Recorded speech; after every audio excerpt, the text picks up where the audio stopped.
TVRI Sulawesi Tengah dimanapun Anda berada. Senang sekali pada sore hari ini kita bisa berjumpa kembali dalam Dialog Religi Mimbar Agama Katolik edisi Sabtu 8 Oktober 2022. Bersama saya Billy Armando Ngantung dan saya akan menemani Anda selama 1 jam ke depan. Dan di studio telah hadir narasumber Bapak Timotius Jehaut Esvil. Selamat sore Pak Timo. Selamat sore. Bagaimana kabar sore hari ini? Luar biasa. Luar biasa. Ya, pada sore hari ini kami akan membahas sebuah tema yang sangat menarik karena bertepatan juga dengan bulan ini, bulan Oktober, yaitu tentang Bunda Maria dan doa Rosario. Namun sebelum kita membahas akan tema pada sore hari ini, baiklah kita awali dengan doa. Untuk itu saya ajak kita semua untuk berdoa. Dalam nama Bapa dan Putra dan Roh Kudus. Amin. Segala puji dan syukur kami haturkan kehadirat-Mu ya Bapa, Putra dan Roh Kudus akan berkat dan kasih-Mu sehingga pada sore hari ini kami boleh hadir kembali untuk membawakan mimbar agama Katolik. Semoga Engkau memberkati kami dan pada sore hari ini kami boleh membawakan sesuai dan seturut dengan kehendak-Mu. Berkatilah kami semua, tuntunlah kami dengan terang Roh Kudus-Mu. Dikau kami puji, kini dan sepanjang masa. Amin. Dalam nama Bapa dan Putra dan Roh Kudus. Amin. Pemirsa TVRI dimanapun Anda berada, pada sore hari ini kita akan membahas tema tentang Bunda Maria dan doa Rosario. Dan narasumber kita pada sore ini adalah Bapak Timotius Jehaut, atau biasa saya sapa saya dengan Pak Timo ya. Ya. Pak Timo, berbicara tentang Bunda Maria. Nah, tentu untuk kalangan kita umat Katolik tentu sudah tidak asing dengan sosok Bunda ini, Bunda Maria. Nah, dalam ajaran Gereja Katolik, siapakah Bunda Maria ini, Pak Timo? Baik, terima kasih Billy. Berbicara tentang Bunda Maria dalam konteks iman Gereja Katolik merupakan sosok yang sangat dikagumi dan sangat dihormati. Kalau kita melihat ya siapa Maria, Maria adalah seorang yang sangat sederhana. Dia adalah dari keluarga yang miskin, ya. Hal itu nampak dari kehidupan orang tuanya yang kita kenal, yaitu Yoakim dan Anna, yang kemudian karena kesalehan dan karena kesucian hidup, kemudian kedua orang tuanya juga menjadi santo dan santa, yaitu Santo Yoakim dan Santa Anna. Dari keluarga inilah Maria lahir di tengah dunia yang kemudian mempunyai peran yang sangat besar dalam rencana keselamatan Allah sendiri. Kalau kita melihat ya keutamaan dari Maria, yaitu seorang pribadi yang sangat taat, seorang pribadi yang sangat setia, tapi juga pribadi yang sangat sederhana. Maria memang seperti kita manusia, tetapi dia sedikit berbeda dengan kita, karena itu dia sangat istimewa. Dan keistimewaan Maria inilah yang menjadi perbedaan yang sangat mencolok antara kita dengan pribadi Bunda Maria. Maria sejak semula dipilih dan direncanakan oleh Allah, yang kemudian dipanggil, bahkan dipilih oleh Allah sendiri untuk mengandung dan melahirkan Yesus Kristus sebagai juru selamat. Sebagai Bunda Yesus, Maria juga merupakan bunda kita semua, bunda kita kaum beriman. Dan karena itu melalui Bunda Maria banyak orang yang berdoa. Banyak orang yang berdoa. Pertama-tama doa itu bukan ditujukan kepada Maria, tetapi bersama Maria kita berdoa kepada Yesus. Karena itu ada ungkapan yang menarik yang mengatakan demikian. Per Mariam ad Jesum, melalui Maria menuju Yesus. Maria sebagai pengantara. Pengantaran Maria ini bukan mau mengatakan bahwa atau mengesampingkan Yesus sebagai pengantara utama. Pengantaran Maria melalui doa-doa kita sebagai kaum beriman itu menunjukkan suatu kekhasan dan suatu kekhususan. Maria dipilih oleh Allah untuk menjadi bunda Allah, tapi sekaligus bunda penebus, bahkan penyelamat umat manusia. Dan karena keistimewaan itulah, Maria kemudian menjadi sosok yang sangat istimewa dan tidak jarang dalam kehidupan kita sebagai orang Katolik, sebagai kaum beriman, tidak jarang doa salam Maria itu sering dilantunkan. Tidak hanya pada bulan Mei sebagai bulan Maria yang dikhususkan untuk menghormati Bunda Maria, tapi juga pada bulan Oktober, dan itu sebagai bulan Rosario. Dan memang peran Maria sekali lagi tidak terlepas dari rencana Allah dalam rangka sejarah keselamatan umat manusia. Kira-kira demikian. Per Mariam et Jesu, melalui Bunda Maria kita menuju kepada Yesus. Sebuah istilah yang menurut saya memang sangat menarik Pak Timo dengan istilah ini. Dengan istilah ini saya teringat akan bacaan kitab suci dalam Injil, terutama dalam pesta perkawinan di Kana, di mana di situ diceritakan bahwa tuan pesta mengalami kekurangan anggur. Dan di saat itu Bunda Maria hadir dan juga Tuhan Yesus sendiri hadir pada pesta tersebut. Tetapi dari tuan pesta ini dia datang kepada Bunda Maria terlebih dahulu, meminta pertolongan bahwa mereka kehabisan anggur. Dan tidak dari Maria baru menyampaikan kepada Tuhan Yesus. Jadi istilah Per Mariam et Jesus ini memang sudah tergambar dalam dasar biblis, dasar kitab suci dalam Injil. Nah, selain itu Bunda Maria juga apakah memang disebut sebagai Bunda Gereja, Pak Timo? Baik, terima kasih Pak Billy. Kalau kita melihat cerita atau kisah tentang pernikahan di Kana, di mana Yesus pertama kali sekaligus mengadakan mujizat yang pertama yang kita tahu, yaitu mengubah air menjadi anggur. Nah, apa yang terjadi pada waktu itu, bahwa seperti yang Pak Billy katakan tadi, bahwa tuan pesta kehabisan anggur. Dan kebetulan di sana Yesus hadir bersama Bunda Maria. Bunda Maria hadir di sana sebagai perantara atau penghubung antara Yesus dengan tuan pesta. Dan karena itu Bunda Maria mengambil inisiatif dan menyampaikan kepada tuan pesta untuk menyiapkan tempat atau menyiapkan tempayan dan sekaligus air. Dan kalau kita baca di sana ada 6 tempayan air. Katakan siapkan itu, lalu disitulah kesempatan Bunda Maria meminta dan menyampaikan kepada Yesus. Ini permohonan seorang ibu terhadap anaknya, terutama untuk memohon kepedulian terhadap situasi yang terjadi, teristimewa yang dialami oleh tuan pesta saat itu. Dan apa yang dikatakan oleh Maria, dan itu tidak pernah ditolak oleh Yesus. Sekalipun Yesus sempat mengatakan, "Ibu, saatku belum tiba." Tetapi karena Maria, ibu Yesus sendiri, Tuhan Yesus tidak bisa menolak hal itu. Dan apa yang diperintahkan sebagaimana dikatakan oleh Maria, ya, kemudian ya mereka mengisi tempayan-tempayan itu dengan air, lalu disitulah Yesus berdoa dan mengadakan mujizat yang pertama, itulah mujizat mengubah air menjadi anggur. Jadi keperantaran Bunda Maria di sini bukan mau mengatakan bahwa kepengantaran Yesus itu dihilangkan, tidak. Tetapi justru ya Maria sebagai perantara itu menuju Yesus sendiri. Jadi permintaan Tuhan Pesta ya kepada Yesus, Maria sebagai pengantara, lalu tidak mengabaikan kepengantaran Yesus sebagai satu-satunya pengantara manusia dengan umatnya, dengan kita semua. Maka ungkapan Per Mariam ad Jesum ini memang ya tidak hanya terjadi dalam kitab suci, tetapi juga dalam realitas kehidupan kita sebagai orang beriman. Kita lihat saja ya dalam kehidupan menggereja, kebanyakan dari kita itu mendaraskan doa Salam Maria, doa apa kami dan aku percaya dan seterusnya itu. Mengapa demikian?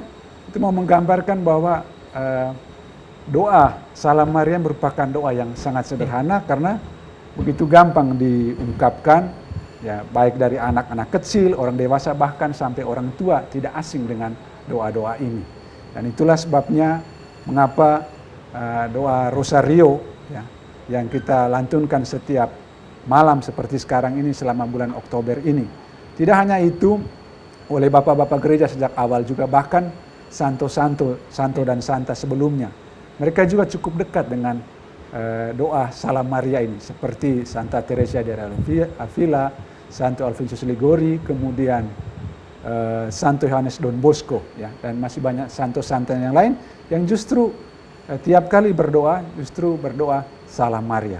Bahkan mendiang almarhum Paus Yohanes Paulus II, ya, dia juga merupakan seorang sosok, seorang tokoh yang sangat dekat dengan Bunda Maria. Dan ketika itu kalau kita lihat, kalau kita menyaksikan ketika dia meninggal, di peti jenazah dari Paus Yohanes Paulus II itu ditulis besar-besar di sana, yaitu M. Itu mau mengatakan apa? Maria. Ini mau menunjukkan ya kedekatan seorang paus ya dengan Maria itu sendiri. Nah, demikian juga dalam kehidupan kita. Tidak hanya dalam kitab suci mujizat-mujizat yang terjadi karena perantaran Bunda Maria, tapi juga dalam realitas kehidupan kita sebagai orang beriman. Kita lihat dalam kehidupan menggereja banyak orang berdoa dengan perantaran Bunda Maria, memohon ya segala hal yang mereka mintakan, bahkan terhadap persoalan-persoalan hidup yang menurut kacamata iman kita itu ya seringkali susah untuk dikabulkan. Tetapi dengan berdoa Salam Maria, berdoa dengan permohonan perantaran Bunda Maria, hal apa yang tidak mungkin kemudian menjadi mungkin. Jadi ya bagi Allah itu tidak ada yang mustahil, ya. Dan mengapa begitu? Karena ya kedekatan ya tentu dengan suatu keyakinan. Jadi kita sekali lagi berdoa Rosario, berdoa Salam Maria setiap hari itu juga harus disertai dengan sebuah keyakinan. Jangan sampai doa Salam Maria itu hanya sebagai formalitas atau rutinitas saja yang begitu mengalir diungkapkan atau dibilang sekedar lip service, tetapi juga apa yang kita doakan kita yakini dan kita percaya bahwa melalui Maria apa yang kita mohonkan itu, apa yang kita minta itu mujizat itu selalu ternyata. Dan itu terjadi ketika banyak orang melakukan doa novena ya, 9 hari 9 malam pada waktu yang sama, dan apa yang dimintakan itu ya selalu dikabulkan. Dan karena itulah salah satu alasan juga mengapa orang Katolik begitu dekat dengan sosok Bunda Maria ini, ya. Itu bahkan Maria bukannya sebagai sosok yang patut dihormat dan dikagum, tetapi juga menjadi teladan bagi kita kaum beriman. Termasuk saya juga, Pak Timo, jika bisa sharing sedikit. Ya. Ketika saya berdoa Rosario, berdoa lewat perantaran Bunda Maria di saat kesusahan ataupun ada sesuatu yang direncanakan, yang diinginkan, beberapa kali pasti dikabulkan. Jika kita memintanya dengan sungguh-sungguh, kita berdoa dengan sungguh-sungguh melalui perantaran Bunda Maria, pasti Tuhan Yesus akan mendengarkan akan doa-doa kita. Nah, ada satu artikel yang saya baca dalam situs Katolik ya, ataupun beberapa pertanyaan-pertanyaan dari umat yang dari luar ya. Apakah memang benar Bunda Maria ini diangkat dengan jiwa dan raganya ke surga? Ya, baik, terima kasih Pak Billy. Bicara tentang Maria diangkat ke surga, itu tidak terlepas juga dengan kisah Yesus diangkat ke surga. Ya. Nah, mengapa Maria diangkat ke surga? Benarkah bahwa Maria itu diangkat ke surga dengan seluruh jiwa raga? Ya, saya katakan demikian, benar bahwa Maria itu diangkat ya ke surga seluruh jiwa raganya, karena memang Maria ya, kalau kita lihat dari perjalanan sejarah hidupnya, Maria itu sejak semula direncanakan oleh Allah sendiri. Dan Maria itu sebagai sosok ya yang sangat istimewa, selain karena kesederhanaan, ketaatan, kerendahan hati ya, dan kesuciannya itulah, maka Maria pantas ya. Kemudian ya dalam perjalanan hidupnya, ketika Maria ya, katakanlah sejak Maria mulai menerima kabar dari malaikat Gabriel ya, lalu kemudian mengandung dan seterusnya sampai dengan melahirkan Yesus, lalu kurang lebih dari kecil sampai dengan Yesus umur 33 tahun, Maria menemani Yesus kurang lebih 30 tahun.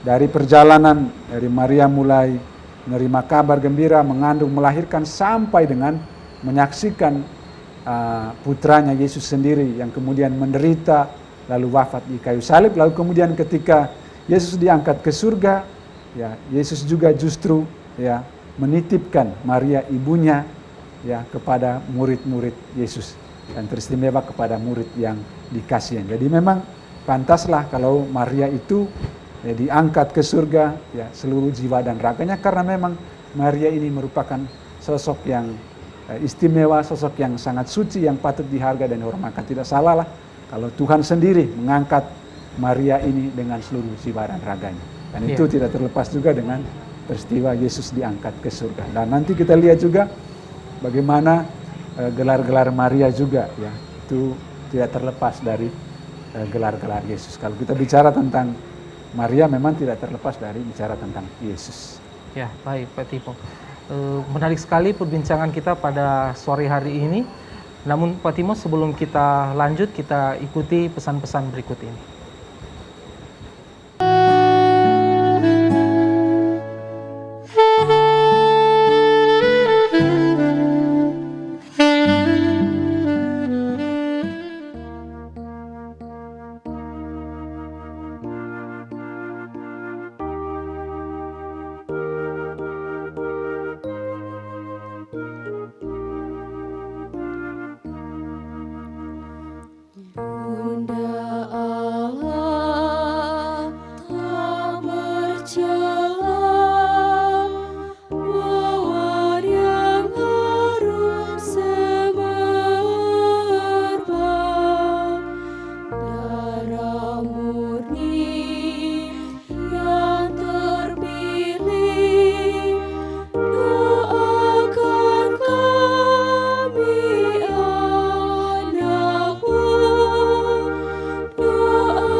Kembali lagi dalam Dialog Religi Mimbar Agama Katolik edisi Sabtu pada sore hari ini. Dan tadi kita telah membahas bersama narasumber Pak Timo tentang Bunda Maria dan doa Rosario. Terutama dalam Bunda Maria kita telah banyak berbicara tentang sosok Bunda Maria ini.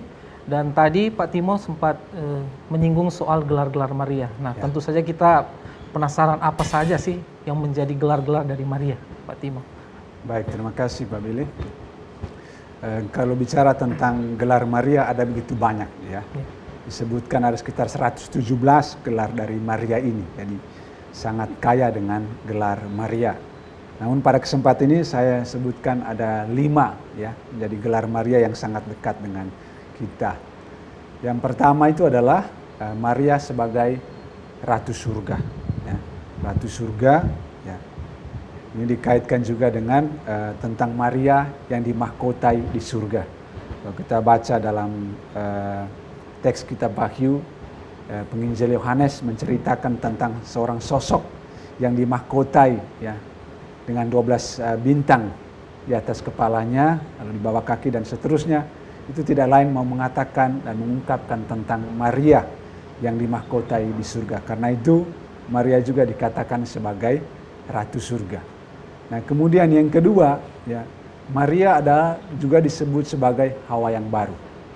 Nah, dalam sejarah keselamatan, ya, di mana dalam kitab Perjanjian Lama, Hawa yang menjadi ciptaan pertama itu kemudian jatuh dalam dosa, tetapi berkat kelahiran Maria, dan karena itu Maria oleh karena ketaatannya kemudian, ya, menolak bahkan mengusir kuasa kegelapan dan kuasa dosa itu oleh karena ketaatan, ya, dan kesetiaan Bunda Maria. Dan karena itu, ya, Maria, ya, karena keteladanan hidupnya itu kemudian dia menjadi seorang sosok, ya, disebut sebagai Hawa yang baru. Dan melalui dialah, ya, kita umat manusia kemudian dibawa kepada Yesus sendiri dan seterusnya kepada Allah. Kemudian, ya, di sana kita ditebus dan diselamatkan. Kemudian yang ketiga adalah gelar Maria itu Maria sebagai Bunda yang berbelas kasih. Nah, itu kaitannya dengan sosok Maria yang selalu mengabulkan, ya, permohonan atau permintaan, ya, siapa saja atau setiap orang beriman yang kerap bermohon kepada Bunda Maria, lalu doa-doa itu kemudian dikabulkan. Dan di sana Maria digambarkan sebagai seorang sosok yang berbelas kasih. Kemudian gelar lain dari Bunda Maria adalah, ya, Maria sebagai Bunda Allah. Nah, Maria sebagai Bunda Allah ini juga tidak terlepas dari gelar-gelar Yesus. Nanti kita akan juga bahas tentang itu. Nah, Maria sebagai Bunda Allah karena Maria mengandung, ya, mengandung kemudian melahirkan, ya, Sang Putra Allah, yaitu Yesus sendiri. Dan keistimewaan Maria mengandung Putra Allah ini dari sejak semula ia dipilih, kemudian mengandung dan untuk melahirkan Yesus Sang Juru Selamat yang kemudian menjadi Bunda Yesus Kristus, tapi juga menjadi Bunda Allah. Kemudian, ya, ada satu lagi gelar dari Bunda Maria, yaitu sebagai Bunda Penolong Abadi. Ya. Maria, ya, sering juga disebut sebagai Bunda Penolong Abadi karena kesetiaan Bunda Maria, ya, untuk menolong mereka yang memohon bantuan dan pertolongannya, ya, sehingga kemudian ia menjadi seorang sosok yang boleh dikatakan sebagai seorang penolong yang sejati, sebagai penolong abadi. Dan karena itu ada lagu, ya, Bunda Maria, ya, sebagai penolong. Ya. Kalau kita dengar ada lagu yang sering dinyanyikan, Bunda Maria Perawan. Nah, itu sebagai lagu juga sebagai Bunda Penolong Abadi. Ya. Nah, inilah gelar-gelar Maria yang saya bisa sebutkan. Masih banyak gelar-gelar lain. Kalau kita bicara soal ini mungkin waktu tidak akan cukup untuk bahas hal ini. Nah, tapi sekali lagi berbicara tentang gelar Maria itu tidak terlepas dari gelar-gelar Yesus. Kalau bicara tentang Yesus dalam ilmu teologi, secara teologis ada yang namanya kristologi. Yang di sana bicara secara khusus tentang Yesus, ya, teologi tentang Yesus Kristus. Kemudian dengan Maria, ya, ada yang namanya ilmu khusus yang berbicara tentang Maria, itulah Mariologi, ya, Mariologi. Maka kalau mau bicara tentang Maria, pelajarilah tentang Mariologi. Di sana akan dibahas secara panjang lebar siapa sebenarnya Maria, apa saja keistimewaan, apa keutamaan dari Maria ini terungkap jelas di sana ketika berbicara tentang Mariologi. Tapi sekali lagi saya mau katakan bahwa gelar-gelar yang dimiliki oleh Maria itu tidak terlepas dari gelar-gelar Yesus. Karena itu ketika berbicara tentang Mariologi tidak terlepas dari belajar tentang Kristologi. Saya ambil contoh, misalnya tadi gelar Maria Bunda Allah itu tidak terlepas dari gelar Yesus sebagai Putra Allah. Ya, kurang lebih demikian. Baik, terima kasih. Tentu dengan gelar-gelar Maria tentu bisa kita lihat dan bisa kita imani bersama ya Pak Timur dengan Ya. apa yang menjadi gelar dari Maria. Nah, dalam suatu artikel yang pernah saya baca dan mungkin kita sering dengar lewat pemberitaan lewat media-media sosial, media televisi, ada banyak penampakan-penampakan dari Bunda Maria. Ya. Nah, dari penampakan Bunda Maria, pesan iman apa yang kita bisa petik dari penampakan Maria ini? Ya, baik, terima kasih Pak Billy. Berbicara tentang penampakan ya, khususnya penampakan tentang Maria. Ya. Ya, di beberapa belahan dunia ini, di banyak tempat sudah sering terjadi penampakan-penampakan. Saya mengambil beberapa contoh yang sangat terkenal di dunia, baik itu di Eropa maupun termasuk di Asia. Di Eropa misalnya yang sangat terkenal dengan penampakan Bunda Maria, yang pertama itu adalah di Lourdes. Ya. Penampakan Bunda Maria di Lourdes di Prancis, yaitu perbatasan antara Spanyol dengan Prancis. Ya. Kalau kita ke sana, saya sendiri pernah ke sana tahun 2007 bersiarah ke Lourdes itu ke Prancis, dan di sana menjadi sebuah tempat favorit. Ya, Prancis tidak terkenal dengan fashionnya, tetapi juga terkenal dengan wisata rohani. Nah, kita sebagai umat Katolik kalau mau bersiarah, ya jangan lupa juga untuk ke Lourdes. Ya, tempat favorit siaran tentang Maria itu di Lourdes. Kemudian yang kedua adalah di Portugal. Itulah yang kita dengar kisah tentang penampakan Maria di Fatima kepada 3 orang anak itu. Ya. Lalu kita ke Asia. Di Asia, yaitu di mana? Di Korea Selatan. Ya, sebuah tempat yang namanya Medjugorje. Ya, di sana juga tempat yang sangat istimewa. Banyak orang, banyak peziarah kaum beriman Kristiani. Tidak hanya kaum beriman Kristiani, bahkan yang bukan Kristiani pun datang ke sana. Saya ambil contoh ketika saya mengunjungi Perancis. Ya. Di sana yang datang itu bukan hanya kita yang Katolik, tetapi justru orang-orang yang bukan Katolik juga ya, datang di sana dari seluruh penjuru dunia. Ya, itu banyak orang ya berbondong-bondong, bahkan berjuta orang ke Perancis. Tidak hanya sekedar berwisata, tapi juga untuk wisata rohani. Dan di sana punya kebiasaan atau tradisi setiap hari Sabtu dan Minggu. Dan Sabtu itu khusus untuk pawai lilin. Di sana biasanya sore hari menjelang malam biasanya ada begitu banyak ribuan lilin dinyalakan, dipasang. Mereka yang datang bermohon kepada khusus, bahkan ada yang datang dari Amerika Serikat ke Lourdes hanya untuk ya memasang lilin. Ya. Dia datang dari sana untuk apa? Bersyukur dan berterima kasih karena dia punya pengalaman iman. Ya, anaknya ya divonis tidak lama lagi akan meninggal dunia. Tetapi berkat doa rosario dan air Lourdes yang diminumnya dari seorang pastor, kemudian anak itu sembuh total. Pengalaman iman inilah yang mengantar seorang ibu dengan anaknya datang langsung ke Perancis untuk apa? Menyalakan lilin, bersyukur dan berterima kasih kepada Bunda Maria. Ya. Ini mau mengatakan bahwa memang ya tiap kali doa rosario atau doa salam Maria atau siapa saja yang berdoa dengan perantaran Maria memang itu selalu dikabulkan, asalkan tentu dengan suatu keyakinan yang luar biasa. Ya. Nah, kemudian di Fatima kita lihat juga banyak juga para peziarah ya. Kemudian tidak hanya ke Yerusalem atau ke Palestina di mana dulu Yesus pernah hadir, pernah hidup dalam sejarah, tapi juga ke Korea Selatan ya. Tidak lain juga adalah mengunjungi tempat-tempat ziarah ya. Nah, apa yang perlu kita pelajari dari mengunjungi tempat-tempat ziarah ini? Bahkan ya bukan cuma di sana, di Indonesia juga banyak ya. Kalau kita ke Manado atau ke Jawa di Sendang-Sono atau ke NTT sana, itu juga banyak tempat ya tentang ziarah-ziarah Bunda Maria ini.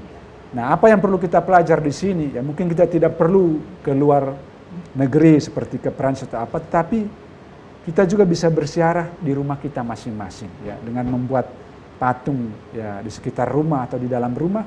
Kita juga berziarah ke sana. Kita berdoa ya dengan tekun, tidak hanya sekedar untuk ya berwisata, tetapi marilah ya dengan melantunkan, dengan bertekun doa rosario ya dalam kesederhanaan, dalam ketaatan seperti Bunda Maria. Marilah kita juga meneladani Bunda Maria ini. Dan karena itu seperti saya katakan tadi, jangan sampai kita jatuh pada formalisme belaka atau melantunkan doa-doa Salam Maria atau doa rosario, tetapi baiklah lebih dari itu ya lewat siara, tetapi juga mari kita menimba inspirasi dari meneladan Maria ini dalam kehidupan sehari-hari. Dan ingat kata mutiara, ungkapan yang sangat dalam maknanya dari kata-kata Maria itu sendiri yang sudah tidak asing kita dengar, yaitu aku ini hamba Tuhan, terjadilah padaku menurut perkataan. Ini kata-kata yang diungkapkan oleh Maria ketika malaikat Gabriel datang ya mengunjungi Maria ya. Malaikat katakan, ya, jangan takut hai Maria, engkau akan ya dipenuhi dengan Roh Kudus. Engkau akan mengandung dan melahirkan seorang anak dan hendaklah engkau menamai dia Yesus. Dan dalam perjanjian lama kita juga ya bagaimana Maria itu sejak awal ya dipersiapkan oleh Allah melalui perantaran para nabi. Dan dikatakan bahwa anak darah itu akan mengandung dan akan melahirkan seorang anak dan hendaklah ya kamu menamakan dia yaitu Emmanuel yang artinya Allah beserta kita. Jadi sekali lagi ya sambil bersiarah ya mari kita juga untuk meneladani sikap-sikap Maria ini. Baik, terima kasih Pak Timo. Pak Timo, setiap tanggal 7 Oktober kita memperingati peringatan wajib Santa Perawan Maria Ratu Rosario. Ya. Jadi pada hari kemarin ya kita secara umum Gereja Katolik merayakan peringatan Santa Perawan Maria Ratu Rosario. Nah, apa kaitannya Maria ini dengan Rosario dan sejarah dari doa Rosario itu sendiri? Iya, baik.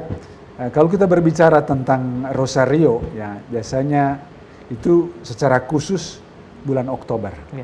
Namun dalam liturgi gereja kita, ya penghormatan khusus kepada Maria itu melalui dua momen. Ya, dalam satu tahun itu ada 2 kali, yaitu pada bulan Mei, yaitu bulan yang secara khusus didefusikan, ya, doa penghormatan khusus kepada Bunda Maria. Dan karena itu dikatakan sebagai bulan Maria. Di sana juga ya kita berdoa Rosario, ya berdoa Salam Maria dari rumah ke rumah. Lalu kemudian terkait bulan Oktober sebagai bulan Rosario, ya itu punya sejarahnya tersendiri. Ya. Saya ceritakan sedikit mengenai latar belakang bulan Oktober sebagai bulan Rosario. Itu diawali dengan suatu peristiwa di mana di Eropa terjadi peperangan, ya antara orang Kristiani ya dengan yang bukan Kristiani yang terjadi pada waktu itu. Dan kalau kita lihat itu kurang lebih pada tahun 1517 ya terjadi peperangan itu. Dari segi kuantitas jumlah pasukan memang ya tentara-tentara dari Spanyol, Venesia dan itu jumlahnya sangat sedikit ya, dan itu mustahil untuk melawan tentara-tentara atau pasukan dari Turki yang jumlahnya sangat begitu banyak ya. Namun dalam peristiwa itu ya di mana komando pasukan pada waktu itu yaitu Don Juan dari Austria memimpin pasukan ini dan mengajak segenap ya pasukannya, bahkan mengajak segenap umat Kristiani baik di Eropa, di Venesia dan lain-lain untuk apa? Ya berdoa Rosario. Dan berkat doa Rosario ini mereka menang dalam pertempuran itu karena doa Rosario. Dan peristiwa itulah yang kemudian ya menjadi suatu penghormatan khusus ya melalui Paus Pius kelima ya dijadikan bulan Oktober itu sebagai bulan Rosario, dan oleh Paus Yohanes Pius ke-13 kemudian ya bulan Oktober dan terutama pada tanggal 7 Oktober itu ditetapkan sebagai hari Ratu Rosario. Nah, berbicara tentang Rosario, kata Rosario itu dari kata bahasa Latin, itu kata rosa ya. Rosa, rose artinya bunga mawar. Nah, tradisi di Eropa kebanyakan dan biasanya ya Rosario atau rose bunga mawar ini mereka sering merangkaikan bunga mawar, dan itu menjadi sebuah tradisi dalam kekristenan. Mereka merangkai mawar ini sebagai ya tanda cinta. Jadi bunga mawar itu sebagai ungkapan cinta, ungkapan kasih kepada Bunda Maria. Dan karena itu dalam setiap kesempatan, terutama ketika mereka memajang ya, atau memposting atau menggantungkan gambar Maria ataupun patung ya patung Maria, di sana biasanya selain mereka merangkai mawar, menempatkan bunga mawar itu, tapi sekaligus mereka memegang untayan manik-manik Rosario ya. Ya Rosario itu di samping mereka menempatkan bunga mawar sebagai tanda kecintaan, tanda kasih mereka kepada Maria, tapi mereka juga melantunkan doa Salam Maria ini. Sehingga kemudian ya ini menjadi suatu kebiasaan, menjadi suatu ciri khas, bahkan menjadi suatu doa yang sangat dekat dengan kita sebagai orang Katolik, ya, dekat dengan Maria ini. Karena melalui doa Rosario ini, ya, kedekatan antara kita dengan Bunda Maria, tapi juga dengan sosok Yesus itu semakin dekat. Ya, kurang lebih demikian. Baik, terima kasih Pak Timo. Dalam kita berdoa, doa Rosario khususnya ya. Nah, di situ ada peristiwa-peristiwa yang kita dalami, kita renungkan selama kita berdoa Rosario, terutama dalam 1 bulan penuh, bulan Mei dan Oktober. Nah, peristiwa-peristiwa apa saja itu Pak Timo, dan dasar biblis apa yang mendasari akan peristiwa-peristiwa dalam doa Rosario ini? Ya, baik Pak Billy, terima kasih. Rosario yang kita lantunkan setiap malam, ya, itu terdiri dari 20 peristiwa. Dari 4 peristiwa besar, yaitu peristiwa gembira, kemudian peristiwa mulia, kemudian ada peristiwa sedih, dan yang kemudian oleh Paus Benedictus ke-16 ditambahkan dengan peristiwa terang atau peristiwa cahaya. Nah, dari peristiwa-peristiwa ini, rangkaian doa Rosario yang kita ungkapkan, doa Salam Maria yang kita ulang secara berkali-kali, ya, dari 4 peristiwa ini, di mana satu peristiwa itu terdiri dari 10 kali Salam Maria, ya, kemudian diakhiri dengan di awal dengan Bapa Kami, lalu dilanjutkan dengan doa Salam Maria 10 kali. Nah, doa Salam Maria atau melalui peristiwa-peristiwa yang kita renungkan itu sebenarnya kita mau merenungkan kitab suci sendiri, terutama menyangkut kehidupan Yesus sendiri. Ya, tetapi juga tentang Maria itu sendiri. Saya ambil pertama misalnya peristiwa gembira. Yang pertama, Maria, ya, menerima kabar dari malaikat Gabriel. Ini sebuah kabar gembira. Sebuah kabar gembira, sebuah peristiwa gembira di mana Maria menerima kabar, ya, dari malaikat Gabriel, dan itu dalam kitab suci, ya, sampai Maria mengatakan tadi, ya, aku ini hamba Tuhan, terjadilah padaku menurut perkataan, itu dalam Injil Lukas bab 1:38. Kemudian tidak hanya di situ, Maria juga bergembira ketika, ya, Maria dikunjungi oleh Maria mengunjungi Elizabeth, ya. Maria mengunjungi Elizabeth. Ini juga kabar sukacita. Maria yang mengunjungi saudaranya, ya, yaitu Elizabeth, ini juga satu kabar gembira, ya. Dan di sana juga dikatakan bagaimana Maria berjalan, ya, ke pegunungan Yudea untuk menjumpai Elizabeth saudaranya. Nah, itu juga dalam kitab suci. Kemudian peristiwa-peristiwa lain, misalnya peristiwa, ya, saya ambil contoh peristiwa cahaya misalnya. Tadi dikatakan dalam pesta pernikahan, itu salah satu dari peristiwa cahaya, yaitu Yesus menyatakan dirinya dalam pesta pernikahan di Kana, di mana Yesus mengubah air menjadi anggur. Atau yang kemudian, yang sekarang, kemudian yang sering kita rayakan setiap kesempatan, pada hari Minggu atau pada setiap kesempatan kita merayakan Ekaristi, ya. Dalam peristiwa cahaya, Yesus menetapkan Ekaristi. Itu juga ada dasarnya dalam kitab suci. Atau dalam peristiwa mulia, ya, Yesus bangkit di antara orang mati dan lain sebagainya. Itu semua dasarnya dari kitab suci. Maka ketika mendaraskan Salam Maria, ya, setiap kali kita mendaraskan itu sebenarnya kita merenungkan misteri keselamatan Allah dan juga misteri tentang Yesus Kristus itu sendiri. Mulai dari dia dikandung dari Maria sampai kemudian, ya, dia digantung di atas kayu salib, bahkan sampai mati, bahkan juga sampai Yesus, ya, naik ke surga. Juga tidak lain juga menceritakan tentang sejarah keselamatan. Jadi kalau kita mendaraskan Rosario atau mendaraskan Salam Maria, itu sebenarnya kita merenungkan misteri-misteri penyelamatan Yesus Kristus, ya, oleh Allah sendiri. Ya, baik Pak Timo. Dan tadi kita telah membahas jauh tentang Bunda Maria dan tentunya doa Rosario itu sendiri. Nah, dalam kita membahas itu, dalam kita mempelajari dan mengenal sosok Bunda Maria dan kita berdoa tentang doa Rosario. Nah, keutamaan-keutamaan apa, pesan-pesan apa yang bisa kita petik dalam sosok Bunda Maria itu sendiri maupun di saat kita berdoa Rosario? Ya, baik, terima kasih. Sosok Maria memang sebagai seorang pribadi yang sangat kaya akan rahmat, ya, kaya akan rahmat, dan karena keistimewaan itulah Maria dikaruniai ya banyak hal ya, banyak hal, dan karena itu ada banyak hal juga yang perlu kita contoh dan kita teladankan dari Bunda Maria.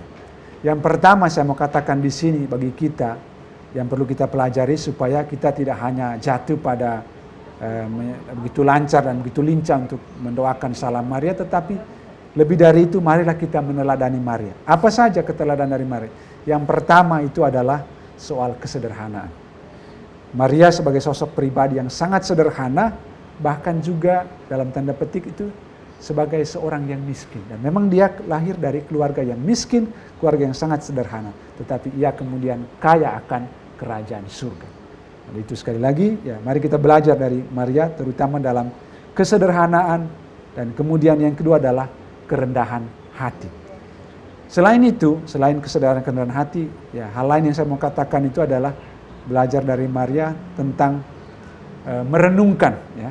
Kalau kita lihat perjalanan hidup Maria sejak dari jadi kandung kemudian sampai dengan menyaksikan putranya wafat di atas kayu salib, bahkan ketika ya ditinggalkan oleh putranya kemudian dia terangkat ke surga, Yesus menitipkan ya bundanya kepada para muridnya, terutama murid yang dikasihnya Yohanes. Nah, dari perjalanan hidup Maria mulai dari suka duka dan mulai dia mengandung, melahirkan, tidak ada tempat ya untuk melahirkan, lahir di kandang, sampai dengan berujung dengan suatu penderitaan yang sangat luar biasa.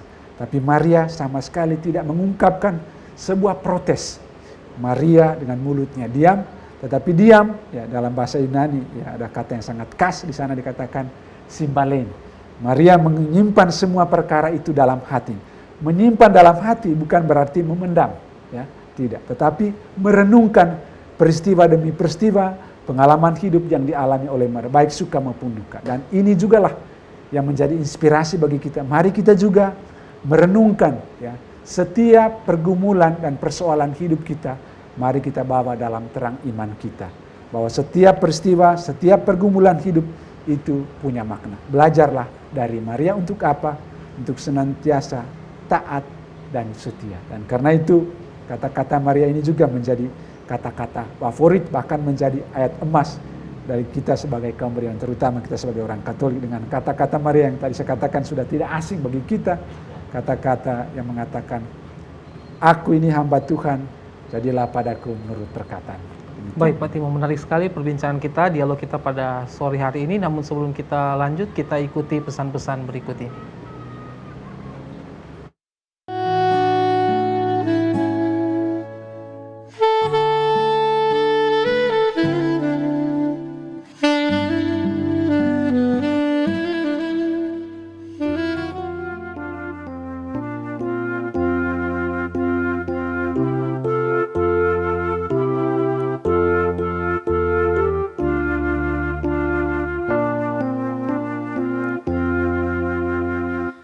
Yesus telah bersabda, tinggallah padaku, aku pokok anggur, kamu rantingnya.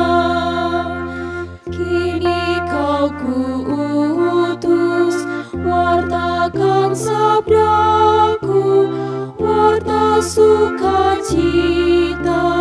dari Bapakku. Kini ku sadari sabda kasih-Mu, cahaya hidupku di Kau Tuhanku. Di Kau telah bersabda, siapa bersamaku akan menghasilkan buah yang lebat. Terpisah dariku, Engkau pasti musnah. Bila bersamaku, Engkau bahagia. Kini ku sadari sabda kasih-Mu, cahaya hidupku di Kau Tuhanku. Masih bersama kami dalam Religi Mimbar Agama Katolik edisi Sabtu 8 Oktober 2022. Nah, dan Pak Timo, dari pembahasan-pembahasan yang telah kita bahas tadi, dan mungkin Pak Timo langsung saja ke bagian kesimpulan dan penegasan untuk kita, para pemirsa TVRI dimanapun kita berada. Baik Pak Billy, terima kasih. Saudara-saudara yang terkasih, terutama umat Katolik dimanapun Anda berada saat ini. Marilah dalam bulan Oktober ini sebagai bulan Rosario, ya mari sambil berdoa, ya Salam Maria, tetapi saya mengajak kita semua untuk senantiasa mengusahakan, ya mewujudkan semangat dan teladan Bunda Maria dalam kehidupan kita sehari-hari. Misalnya melalui peristiwa Maria mengunjungi Elizabeth, maka kesempatan ini juga pada bulan Oktober ini menjadi sebuah momen bagi kita untuk saling mengunjungi satu sama lain, terutama orang-orang yang ada di sekitar kita. Kehadiran kita diharapkan senantiasa membawa kabar gembira, membawa sukacita dalam kehidupan. Dan kemudian mari bersama Bunda Maria kita bertekun dalam doa, kita berharap dengan keyakinan yang teguh bahwa apapun yang kita alami dalam kehidupan kita, baik suka maupun duka, baiklah kita bawa semua dalam doa. Kita yakin dan percaya bahwa melalui Maria, doa-doa kita akan disampaikan kepada Yesus. Maka apapun yang kita mohonkan, apapun yang kita minta kepada Bunda Maria, tentu dengan suatu keyakinan yang teguh, sehingga dengan demikian apa yang menjadi impian, apa yang menjadi harapan kita untuk memperoleh kekuatan dalam menjalani kehidupan ini, sehingga dengan demikian kita tidak hanya semata-mata lincah untuk mengungkapkan Salam Maria, tapi mari sambil berdoa kita meneladani Bunda Maria dalam kehidupan sehari-hari, terutama untuk selalu sikap rendah hati, untuk menjadi hamba, dan teristimewa lagi untuk setia dalam kehidupan, baik suka maupun duka. Seperti Maria yang setia menemani Yesus Sang Putranya, mulai dari kecil sampai ia menderita sengsara. Semoga kita juga teladan Bunda Maria ini menjadi inspirasi dan teladan bagi kita untuk menjalani kehidupan ini. Per Mariam ad Jesum. Melalui Maria kita bersama-sama menuju Yesus. Demikian. Baik, terima kasih Pak Timo dan pemirsa TVRI dimanapun Anda berada. Sayang sekali kita dibatasi oleh waktu dan telah sampailah kita di penghujung acara Dialog Religi Mimbar Agama Katolik pada hari ini. Dan untuk menutup perjumpaan kita pada sore hari ini, kita akan berdoa dan mohon Pak Timo memimpin kita dalam doa. Baik, mari kita bersatu dalam doa. Dalam nama Bapa dan Putra dan Roh Kudus. Amin. Tuhan Allah Bapa yang Maha Baik, puji dan syukur yang tak terhingga kami haturkan kepadamu. Teristimewa atas anugerah-Mu, Maria menjadi suri teladan bagi kehidupan kami. Terima kasih dengan perantaran Bunda Maria, Engkau telah menghadirkan Sang Juru Selamat yang menjadi penembus dan penyelamat kami umat manusia. Semoga kami tidak hanya lincah untuk menyampaikan doa Salam Maria pada setiap saat, melainkan agar kami selalu berusaha untuk menimba inspirasi, untuk memperoleh semangat dan teladan Bunda Maria, teristimewa dalam kesederhanaan, dalam kerendahan hati, dan teristimewa lagi untuk selalu senantiasa taat kepadamu. Bersama Bunda Maria kami mohon kepadamu ya Yesus, kiranya apa yang menjadi pergumulan kami, dan semoga kami tetap setia, tetap tekun dalam doa, sehingga apa yang menjadi harapan-harapan kami. Dan bersama Bunda Maria, kami bawa semua pergumulan hidup kami ke dalam tangan Putra-Mu Tuhan kami Yesus Kristus. Sebab Dialah Tuhan dan pengantara kami yang hidup dan berkuasa kini dan sepanjang masa. Amin. Dalam nama Bapa dan Putra dan Roh Kudus. Amin. Baik, terima kasih Pak Timo Ya, telah hadir pada sore hari ini. Dan demikianlah Mimbar Agama Katolik pada sore hari ini, Sabtu 8 Oktober 2022. Saya Billy undur diri, sampai jumpa dalam Mimbar Agama Katolik selanjutnya.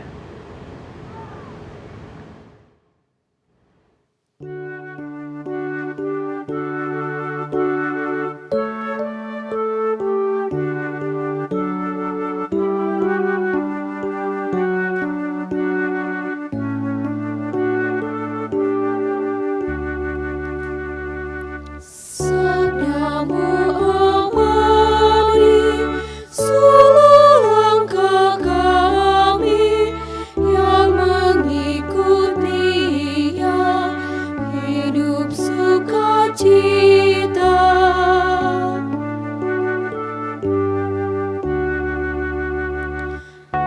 tengah